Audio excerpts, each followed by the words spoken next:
प्रणव जोहरीपुर गांव का एक ईमानदार और मेहनती आदमी था। वो लकड़ी काटकर उससे फर्नीचर बनाता और बाजार में बेचता। उसका काम अच्छा चल रहा था, लेकिन तभी बाहर से लोभी और चालाक मुरली लोहे का फर्नीचर लेकर बेचने लगा। इससे लकड़ी के फर्नीचर की मांग घट गई। क्या प्रणव, यूं ही दुकान खोल कर बैठे हो और बैठे बैठे मक्खी मार रहे हो, क्योंकि भाई अब दुकान में तो कोई आता ही नहीं है। मेरा नुकसान करके तू अपनी दुकान चला रहा है और अब मेरा मजाक भी उड़ा रहा है। अरे भाई, अब जमाना बदल गया है। लकड़ी का सामान भला कौन इस्तेमाल करता है। सुनो भाई, लकड़ी का धंधा छोड़ दो। मैं अपना काम क्यों छोड़ दूं? अब देखो भाई, मेरी बात मानो, मेरे साथ मिल जा। शहर से 300 में सामान लाता हूँ और यहाँ 3000 में बेचता हूँ। देखना, रातों रात अमीर बन जाएगा। मैं लोगों को ठग के पैसे नहीं कमाता। मैं अगर कमाऊंगा भी तो ईमानदारी से और सही दाम पर। ईमानदारी और सही दाम? हाँ तो देख लेना, मैं तुझे एक पैसा भी कमाने नहीं दूंगा। तू भिखारी था और भिखारी ही रहेगा। मुरली की बातों से प्रणव दुखी हुआ, लेकिन उसने अपनी ईमानदारी नहीं छोड़ी और तय किया कि चाहे जो हो जाए वो सही रास्ते पर ही चलेगा।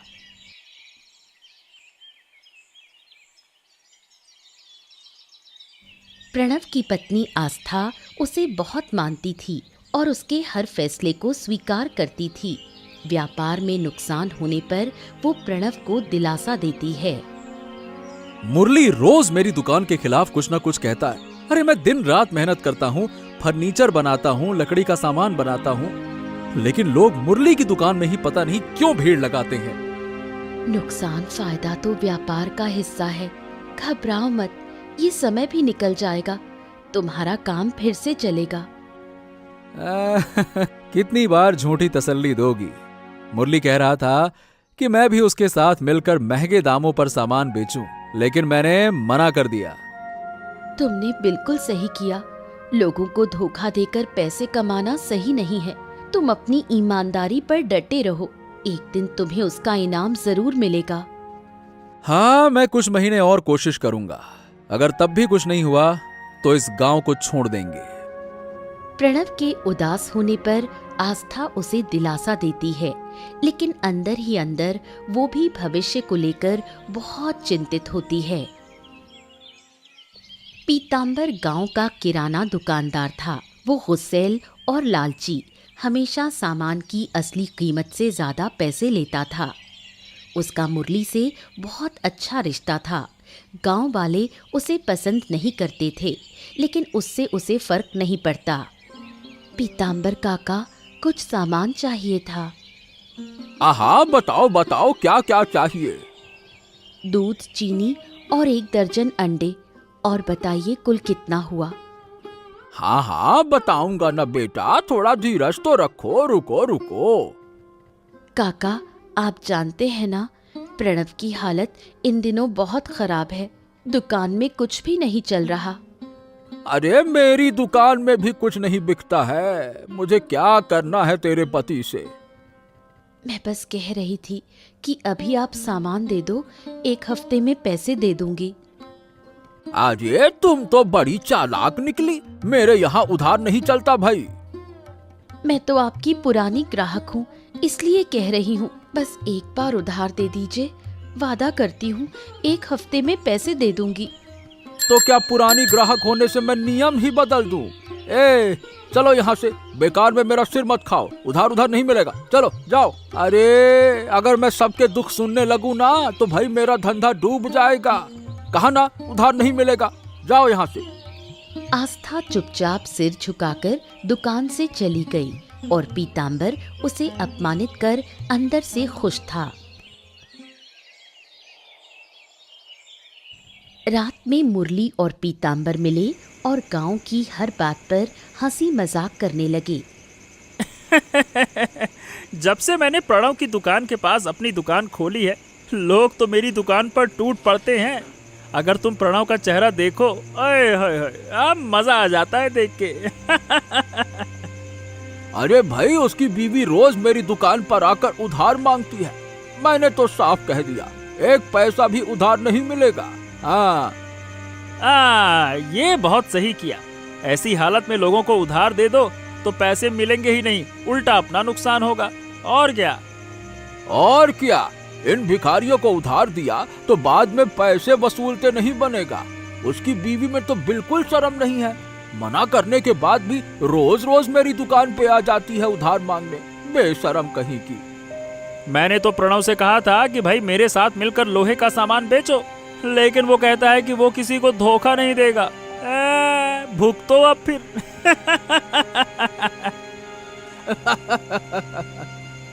उन्हें गांव की हर छोटी बड़ी बात पता होती थी। दोनों मिलकर प्रणव की गरीबी और ईमानदारी का मजाक उड़ाते हैं और उसे नीचा दिखाने में लगे रहते हैं।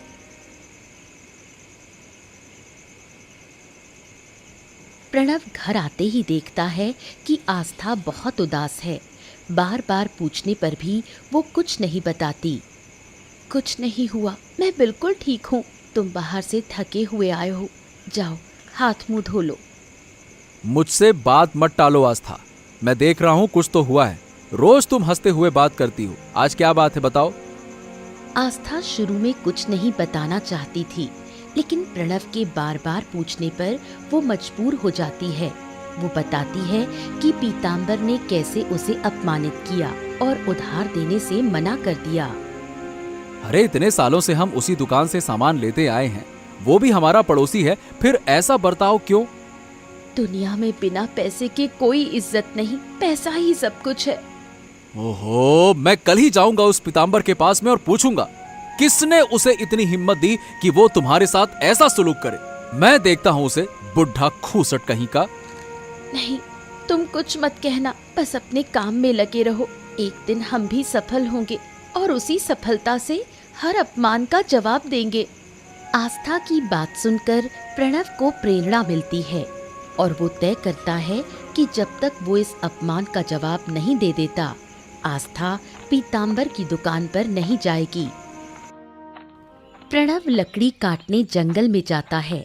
काटते काटते वो थक जाता है, इसलिए एक पेड़ के नीचे बैठकर आराम करने लगता है। तभी वो पेड़ के पास से कुछ चूं चूं की आवाज सुनता है। चू चू चू। ये कैसी आवाज है? ऐसा लग रहा है जैसे कोई पक्षी या फिर कुछ तो चिल्ला रहा है, लेकिन आवाज आ कहां से रही है? प्रणव उठकर इधर उधर देखने लगता है। तभी उसकी नजर एक घायल तोते पर पड़ती है, जिसके पंख पर चोट लगी होती है। अरे रे रे रे रे रे, बेचारी चिड़िया को कितनी चोट लगी है। बाप रे बाप, ये तो उड़ भी नहीं पा रही है। ओहो हो, इसे ऐसे ही छोड़ दूंगा तो शायद मर जाएगी। अब क्या करूं मैं? प्रणव सोचने लगता है। फिर वो तय करता है कि उस पक्षी को अपने साथ ले जाएगा।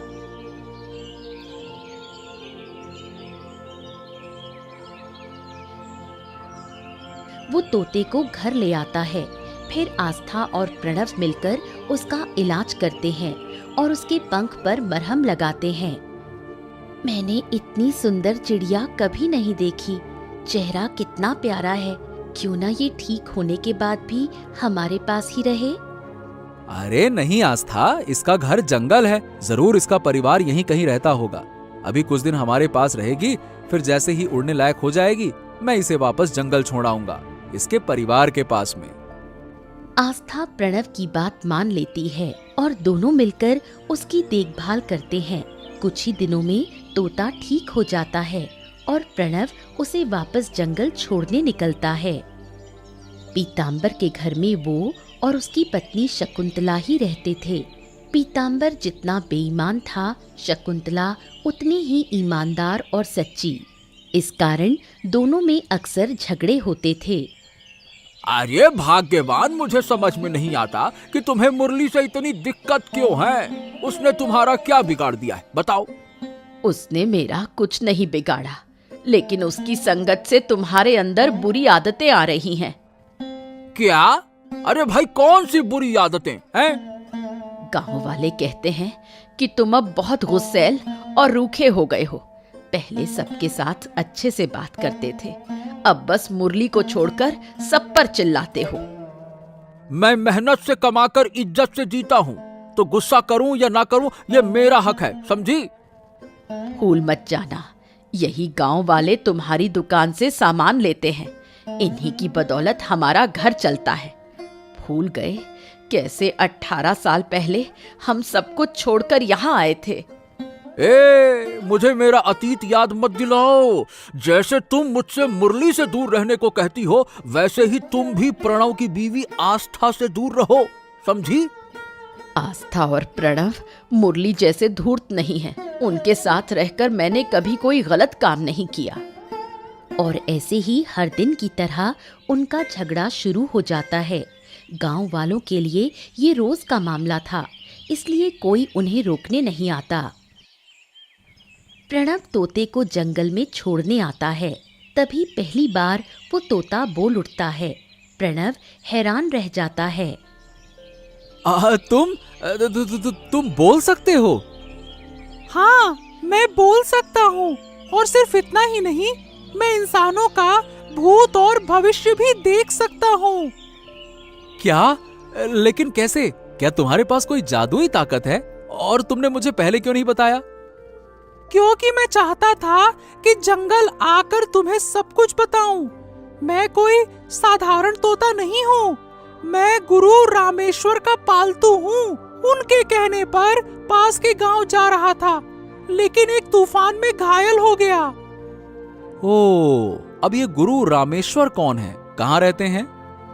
वो इसी जंगल के आखिरी छोर पर रहते हैं। वो दुखी लोगों की मदद करते हैं और अंधकार में उजाला लाते हैं। तुम बहुत नेक और दयालु हो। मैं इतने सालों से जंगल आ रहा हूँ, लेकिन कभी पता नहीं चला कि यहाँ कोई ऐसा महान व्यक्ति रहता है। वो सबको नहीं मिलते, सिर्फ जिसे चाहते हैं उसी को दिखते हैं। तुम सच्चे और ईमानदार हो। तुमने मुझे कैद नहीं किया, इसीलिए मैं तुम्हें इनाम देना चाहता हूँ। हाँ ठीक है, लेकिन मुझे कोई इनाम नहीं चाहिए। देखो, मैंने जो किया वो मैंने दिल से किया।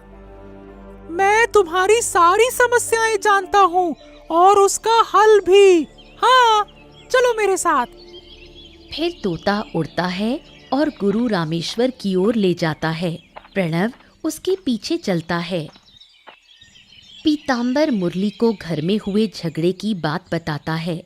मुरली उसे समझाता है कि शकुंतला की बातों पर ध्यान ना दे, लेकिन अंदर ही अंदर मुरली के दिमाग में एक चाल चलने की योजना बनती है। अरे शकुंतला मासी मेरी माँ जैसी हैं, मैं उनकी बातों का बुरा नहीं मानता, लेकिन आप इतने सीरियस क्यों हो रहे हो? अरे तो क्या मैं उसके पैसों से चलता हूँ या वो मेरे पैसों से? उसे ये बताने की क्या जरूरत है कि मैं किससे मिलूं, किससे बातें करूं, हैं? अरे पीतांबर काका, पत्नी है वो आपकी, कभी कभी ऐसी बातें हो जाती हैं, उनको आपकी चिंता है, भूल जाइए। अरे कैसे भूल जाऊं? मुझे तो ये लगता है मुरली कि प्रणव और उसकी पत्नी आस्था ये मिलकर शकुंतला का दिमाग खराब कर रहे हैं। अब हो सकता है काका, पर देखो असल बात ये है कि अगर आप मेरे साथ मिलकर एक छोटा सा काम करें ना, तो हम दोनों ढेरों पैसा बना सकते हैं और आपको भी गांव में इज्जत और ताकत मिल सकती है।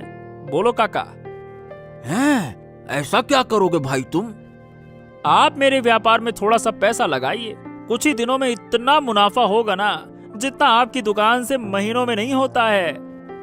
पीतांबर मुरली पर इतना भरोसा करता था कि उसने एक बार भी सोचे बिना अपने पैसे उसके व्यापार में लगा दिए। तोते का पीछा करते हुए प्रणव जंगल के आखिरी छोर पर पहुंचता है, जहां गुरु रामेश्वर रहते हैं। वो तोते को शंभू कहकर पुकारते हैं। शंभू को देखकर गुरु बहुत खुश हो जाते हैं। शंभू तू आ गया। अरे भाई, हम तो तुम्हारी चिंता में पागल हो गए थे। तू था कहाँ और ये लड़का कौन है? जिस रात आपने मुझे भेजा था ना, उसी रात तूफान में मैं गिर गया और घायल हो गया। ये प्रणव है, इसी ने मुझे बचाया। फिर शंभू उन्हें बताता है कैसे प्रणव ने उसे घर ले जाकर इलाज किया। प्रणव बहुत ईमानदार है, उसमें लालच नहीं है, लेकिन इस समय उसके जीवन में बहुत कठिनाइयां चल रही हैं। प्रणव, तुमने शंभू की सेवा की है, उसे सही सलामत वापस लाए। हम तुमसे बहुत खुश हैं। तुम्हारी सारी समस्याओं का हल हम देंगे। फिर गुरु रामेश्वर उसे एक जादुई पेड़ के बारे में बताते हैं, जिसे काटने पर अगली सुबह फिर से उग जाता है। वो प्रणव को सलाह देते हैं कि उस पेड़ की लकड़ी से फर्नीचर बनाकर बेचे, इससे उसका व्यापार फिर से फलने फूलने लगेगा। जैसे ही शकुंतला को पता चलता है कि पीताम्बर मुरली के व्यापार में पैसा लगाने वाला है, वो बहुत गुस्से में आ जाती है और दोनों में फिर से झगड़ा शुरू हो जाता है। तुम्हें क्या लगता है मैं इंसान नहीं हूँ? मैंने कितनी बार मना किया, फिर भी तुम मुरली के धंधे में पैसा लगाने का फैसला कैसे कर सकते हो? अरे भाई भाग्यवान, तो मैं कब तक किराने की दुकान चलाकर घर चलाऊंगा? मेरी भी तो उम्र हो रही है ना, मुझे भी अब थोड़ा सा आराम चाहिए। तो किसी और के साथ किसी और बिजनेस में पैसा लगाते, मुरली ही क्यों? अरे मेरा पैसा है, मैं चाहे जहाँ लगाऊं। क्या तुम्हारी इजाजत लेनी होगी क्या है? मुरली जरूर कोई चाल चल रहा है, वो तुम्हें फंसा रहा है। याद रखना मेरी बात, वो तुम्हें बहुत बड़ी मुसीबत में डालेगा। मैं मुरली को सालों से जानता हूँ और उस पर भरोसा है मुझे। देखना, कुछ ही दिनों में इतना पैसा कमाऊंगा कि फिर दुकान खोलने की जरूरत नहीं पड़ेगी। और देखना, तुम मुरली के चक्कर में बर्बाद हो जाओगे। सालों की कमाई पानी में बह जाएगी। उस दिन मेरी बातें याद करोगे। दोनों में बहस होती रहती है, लेकिन पीताम्बर किसी हालत में शकुंतला की बात नहीं मानता। आखिर में थककर शकुंतला भी समझाना छोड़ देती है। कुछ महीनों बाद प्रणव गुरु रामेश्वर के कहे अनुसार उस जादुई पेड़ की लकड़ी से फर्नीचर और सजावट की चीजें बनाने लगता है। वो सब चीजें सोने की तरह चमकती हैं और लोग फिर से उसकी दुकान पर आने लगते हैं। मुरली की दुकान खाली पड़ी रहती है। ये देख पीताम्बर मुरली पर गुस्सा हो जाता है। अरे मैंने तुम पर आंख बंद करके भरोसा किया था, अब तो लगता है कि मुझसे बहुत बड़ी गलती हो गई। मैंने तुम्हें कितना पैसा दिया और अब कोई खरीदार नहीं। सब लोग प्रणव की दुकान पर जा रहे हैं। अरे काका, इस चीज से तो मैं खुद परेशान हूँ। जरूर कुछ न कुछ गड़बड़ है। कल तक कोई प्रणव की दुकान में देखता तक नहीं था, अब वो फिर से चलने लगी अचानक से, जैसे रातों रात कोई चमत्कार हो गया हो। देखो, मैंने मेरी बीवी से झगड़ा करके तुम्हारे साथ पार्टनरशिप की थी। अगर नुकसान हुआ ना तो शकुंतला का मुंह कैसे देखूंगा? ओहो, इतना परेशान क्यों हो रहे हो? अभी बिक्री कम है, लेकिन फिर बढ़ेगी ना। अब बस वो प्रणव ही एक दिक्कत है। अरे अगर ऐसा ही चलता रहा तो प्रणव तो सारे ग्राहक ले जाएगा। हम यहाँ मक्खी मारते बैठे रहेंगे। हमें कुछ करना होगा मुरली। हाँ वही तो, मैं ऐसे हार मानने वालों में तो नहीं हूँ, और जीतने के लिए तो मैं कुछ भी कर सकता हूँ। प्रणव अगर मेरी राह में आ रहा है तो सीधी बात है, उसे हटाना होगा। अब आप देखिए कि मैं क्या करता हूँ। मुरली जलन में जलने लगता है और प्रणव को नुकसान पहुंचाने की योजना बनाने लगता है।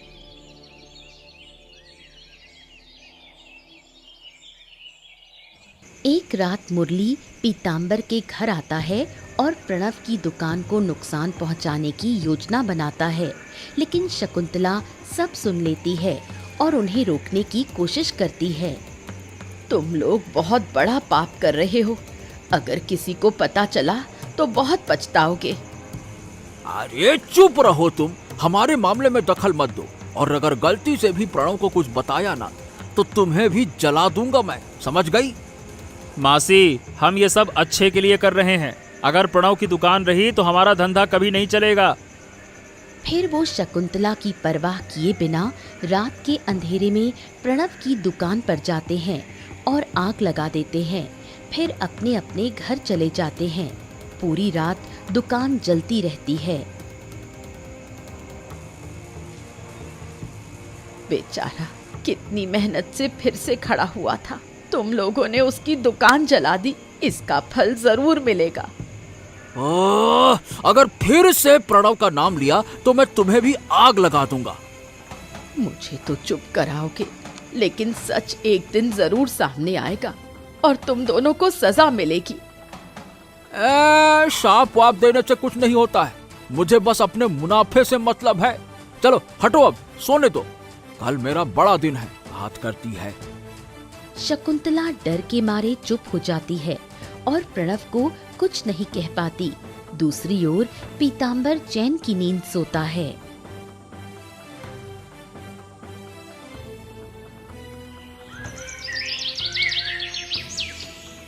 अगले दिन जब प्रणव अपनी दुकान जलती हुई देखता है तो सदमे में बैठ जाता है। आस्था भी रोने लगती है।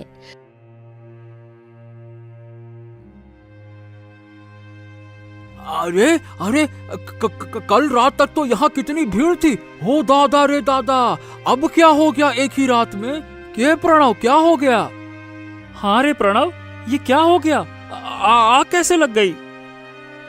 मुझे कुछ नहीं पता। सुबह लोगों ने कहा दुकान जल रही है, तब आकर देखा तो ये हाल है। बड़ी मुश्किल से तो फिर से हम खुश रहने लगे थे, अब फिर से सब खत्म। अब मत रो बहू, मत रो।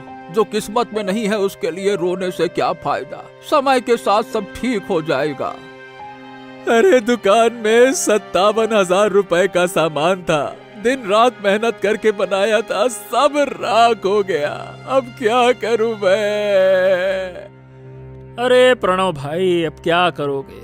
ऊपर वाले पर भरोसा रखो, कोई ना कोई रास्ता जरूर मिलेगा। हम सब तुम्हारे साथ हैं ना भाई। शांत हो जाओ, शांत हो जाओ। हाँ हाँ, हम सब तुम्हारे साथ हैं। मेरे से टक्कर लेने आया था, अब घूम घूम कर भीख मांग, जीत आखिरकार मेरी ही हुई। अब तो लगता है कि गांव छोड़ना ही पड़ेगा, सारी मेहनत मिट्टी में मिल गई। हाँ, अब गांव में रहकर कुछ फायदा नहीं, कहीं और जाकर नई जिंदगी शुरू करो, और क्या कहें। मुरली की बातें सुनकर प्रणव टूट जाता है और गांव छोड़ने का सोचता है। ये देखकर मुरली और पीतांबर बहुत खुश होते हैं। सोचते हैं कि अब कोई रोकने वाला नहीं रहेगा। गांव छोड़कर जाने से पहले प्रणव आखिरी बार गुरु रामेश्वर से मिलने जाता है। जंगल में जाते हुए उसकी फिर से उस तोता पंछी शंभू से मुलाकात होती है। प्रणव उससे कहता है कि वो गांव छोड़कर हमेशा के लिए जा रहा है। तब तोता पंछी कारण पूछता है और प्रणव रोते हुए सारी घटना बताता है। मुझे लगता है तुम्हारी दुकान की इस हानि के पीछे किसी का हाथ है। कोई जानबूझकर तुम्हें नुकसान पहुंचाना चाहता है। लेकिन मेरी किसी से क्या दुश्मनी, तो फिर कोई मुझसे ऐसा क्यों करेगा? रुक जाओ, मैं सब देखता हूँ। फिर तोता पंछी अपनी आंखें बंद करता है और सब कुछ देखता है। वो देखता है मुरली और पीतांबर मिलकर प्रणव की दुकान में आग लगा रहे हैं और ये देखकर वो प्रणव को ये बात बताता है। सुनकर प्रणव अपने कानों पर विश्वास नहीं कर पाता। हाँ, मुरली और पीतांबर काका, मैंने तो कभी उनके साथ कोई गलत काम नहीं किया, न उनको कोई नुकसान पहुंचाया, तो फिर उन्होंने मेरे साथ ऐसा क्यों किया? इसका जवाब गुरु रामेश्वर ही दे पाएंगे। तुम चलो मेरे साथ, हम उनके पास चलते हैं, चलो। तोता पंछी फिर प्रणव को गुरु रामेश्वर के पास ले जाता है। वहाँ प्रणव और तोता पंछी सब कुछ विस्तार से बताते हैं। जब से तुमने मेरी सलाह मानकर उस मायावी पेड़ से लकड़ी काटकर सामान बनाना शुरू किया है, तब से तुम्हारे दुकान की आमदनी बढ़ी है। लेकिन मुरली और पीतांबर को नुकसान हुआ है, इसीलिए वो जलन में आकर तुम्हें इतना बड़ा नुकसान पहुंचा रहे हैं। ओ, ये बात है। तो अब मुझे क्या करना चाहिए बाबा? उन्होंने जो किया, अगर उन्हें सजा नहीं मिली तो वो सुधरेंगे नहीं। उन्हें सजा दो, नहीं तो भविष्य में वो फिर से तुम्हें नुकसान पहुंचाएंगे। गुरु रामेश्वर की बात सुनकर प्रणव पुलिस के पास भागता है, लेकिन पुलिस साक्ष्य या गवाही तलाशने लगती है। फिर प्रणव पुलिस को पीताम्बर के घर ले जाता है। पुलिस के आने पर पीताम्बर सारी बातों को झूठा कहता है। मेरे पास एक मायावी तोता पंछी है जो सब देखता है और वो सब जानता है। उसने मुझे बताया कि तुम और मुरली दोनों ने मिलकर मेरी दुकान को जलाया। अब चुपचाप अपनी गलती स्वीकार करो। अरे तुम्हारा दिमाग खराब हो गया है क्या? पगला वगला गए हो क्या? झूठी कहानी बनाकर ये फालतू के पंछी पर विश्वास करके मुझे फंसाने की कोशिश कर रहे हो। दरोगा साहब, ये तो निश्चय ही उसने खुद अपनी दुकान में आग लगाई होगी ताकि हमको फंसाकर हमारा नुकसान कर सके। ये सब सुनकर शकुंतला गुस्से में खुद को रोक नहीं पाती। फिर वो पुलिस के सामने सच्चाई कह देती है और कैसे पीताम्बर और मुरली उसे धमकाते थे, बाल कटवाने को मजबूर करते थे, ये भी बताती है। मुझे प्रणव, मुझे माफ कर दो। सब जानने के बाद भी मैं अपनी जान के डर से कुछ नहीं कह पाई, पर विश्वास करो, मैंने रोकने की बहुत कोशिश की थी। शकुंतला की गवाही के आधार पर मुरली और पीताम्बर को कारावास की सजा मिलती है और मुरली की दुकान प्रणव को सौंप दी जाती है। वहाँ वो फिर से उस मायावी पेड़ की लकड़ी से सामान बनाकर बेचने लगा। कुछ वर्षों बाद जेल में पीताम्बर की मृत्यु हो गई। तोता पंछी की मदद और गुरु रामेश्वर की कृपा से प्रणव के चारों ओर सुख शांति और समृद्धि लौट आई। शकुंतला अब प्रणव और आस्था के साथ मिलकर शांति से जीवन बिताती है।